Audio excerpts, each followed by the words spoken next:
मेरी परेशानी से बचने के लिए मैं कई बार झूठ बोलता हूँ, पर वही झूठ मुझे और बड़ी मुसीबत में फंसा देता है। मेरी इस आदत से मेरी पत्नी मुझ पर विश्वास करना मुश्किल हो गया है। मैं हर समय विश्वास दिलाता हूँ। कई बार ऐसा लगता है कि हम झूठ से निकल जाएंगे, लेकिन निकल जाने पर भी हम फंस जाएंगे। ये आदत कैसे छोड़ूंगा?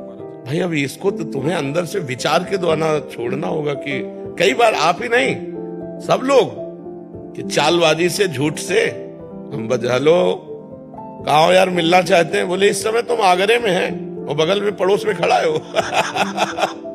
मोबाइल से भी बहुत झूठ बोला जाता है, नहीं बोला जाता। तो हमें लगता है कि हम झूठ बोलकर बड़ी सफाई से बच जाते हैं, लेकिन नहीं, वही हमारी गंदी आदत हमको सत्य से दूर कर देती है। नहीं, असत्य संपातक पुंजा। और जब झूठ पकड़ी जाएगी, पकड़ तो जाएगी ना, तो जैसे आपने कहा पत्नी ने विश्वास करना बंद कर दिया, बहुत बड़ा घाटा हो गया। हमारे पति पत्नी के संबंध में अविश्वास घुस गया, बहुत बड़ा घाटा हो गया। अब आप सत्य भी बोलोगे ना तो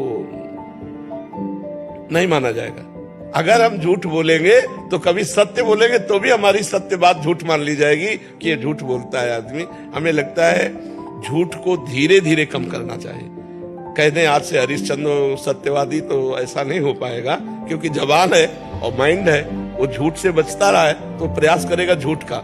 धीरे धीरे धीरे धीरे अगर हम सत्य बोल देंगे तो फांसी थोड़ी चढ़ा दी जाएगी। हमारे आचरण सही हो जाएंगे, हमारा जीवन सही हो जाएगा।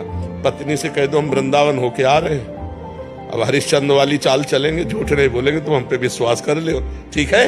नहीं, पति पत्नी में विश्वास न रहा तो फिर जीवन किस काम का? सोचो, वो तुम कह रहे हो कुछ भी, वो कह रहे हम जान रहे सब फ्रॉड है, तो क्या फायदा हुआ? हमारे जबान पे वो विश्वास न करे तो अब विश्वास दिलाओ, ठीक है? और किसी के भी साथ भी धोखा मत करो।